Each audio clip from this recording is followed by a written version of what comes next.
Assalamualaikum warahmatullahi wabarakatuh. Perkenalkan, nama saya Maulana Sigantoro, NIM saya 1872005018. Prodi saya Pendidikan Ekonomi, dosen pengampus saya Pak Muhammad Rifki Jakaria MKom, Fakultas Ilmu Pendidikan.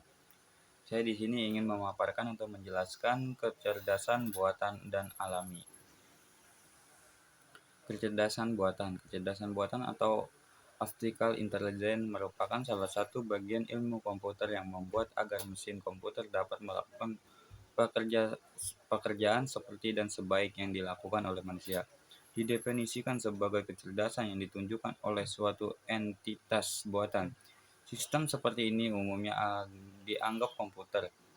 Kecerdasan diciptakan dan dimasukkan ke dalam suatu mesin agar dapat melakukan pekerjaan seperti yang dapat dilakukan manusia. Lebih detailnya, pengertian kecerdasan buatan dapat dipandang dari berbagai sudut pandang, antara lain sudut pandang kecerdasan. Satu, sudut pandang kecerdasan. Kecerdasan buatan akan membuat mesin menjadi cerdas, mampu berbuat seperti apa yang dilakukan oleh manusia. Dua, sudut pandang penelitian. Kecerdasan buatan adalah suatu studi bagaimana membuat agar komputer dapat dilakukan sesuatu sebaik yang dikerjakan oleh manusia. Domain yang sering dibahas oleh para penelitian meliputi Mandensteks, persepsi, bahasa alami, pemikiran yang bersifat common sense, robot control. B. Formal stack, pemain atau games, matematika, geometri, logika, kalkulus, integral atau pembuktian. Expert tax, analisis finansial, terus analisis medikal, dilanjut analisis ilmu pengetahuan, rekayasa, yaitu bisa desain, pencarian kegagalan, perencanaan manufaktur. 3. Sudut pandang bisnis. Kecerdasan buatan adalah kumpulan peralatan yang sangat powerful dan metodologis dalam menyelesaikan masalah-masalah bisnis. 4. Sudut pandang pemrograman. Kecerdasan buatan meliputi studi tentang pemrograman simbolik, menyelesaikan masalah, problem solving, dan pencarian, searching. Untuk melakukan aplikasi kecerdasan buatan adalah dua bagian utama yang sangat dibutuhkan. Satu, basis pengetahuan. Berisi fakta-fakta, teori, pemikiran, dan hubungan antara satu dengan lainnya.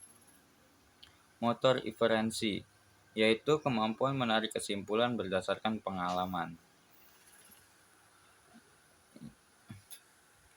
Keuntungan kecerdasan buatan secara komersil. 1. Kecerdasan buatan lebih bersifat permanen. Kecerdasan alami akan cepat mengalami perubahan. 2. Kecerdasan buatan lebih mudah diduplikasikan dan disebarkan. Mentransfer pengetahuan manusia dari satu orang ke orang lainnya membutuhkan proses yang sangat lama. Dan juga suatu keahlian itu tidak akan pernah dapat diduplikasikan dengan lengkap.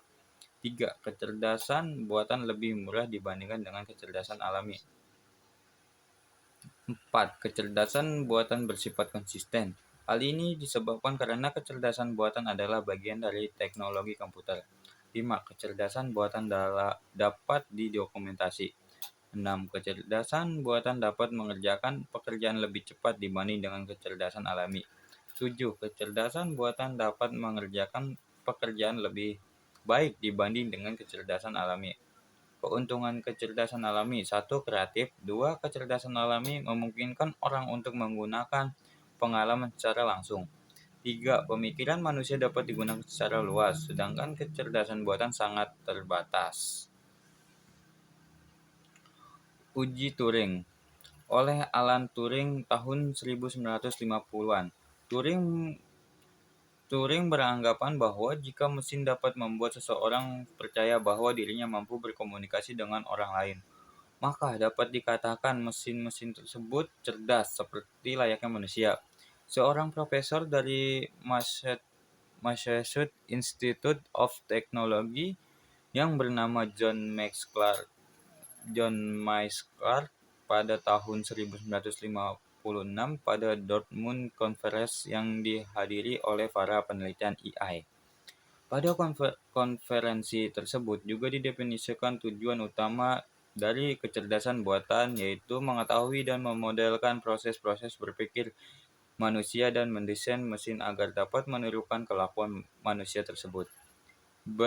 Beberapa program AI yang mulai dibuat pada tahun 1956 sampai 1966, antara lainnya 1. Logic Theories, 2. SetSem, 3. ELIZA. Dari 1, 2, 3 itu punya penjelasan, yaitu diperkenalkan pada Dortmund Conference. Program ini dapat membuktikan teorema matematika.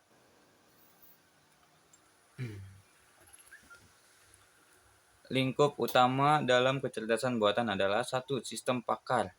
Di sini komputer digunakan sebagai sarana untuk menyimpan pengetahuan para pakar.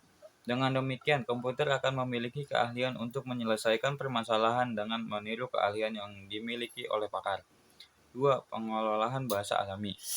Dengan pengolahan bahasa alami ini diharapkan user dan berkomunikasi dengan komputer dengan menggunakan bahasa sehari-hari.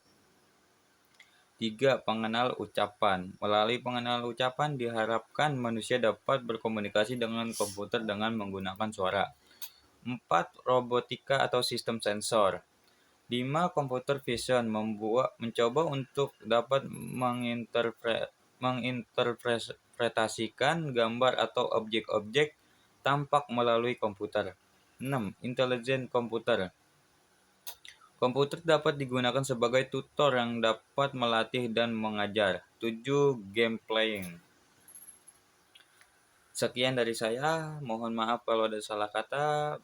Saya akhiri. Assalamualaikum warahmatullahi wabarakatuh.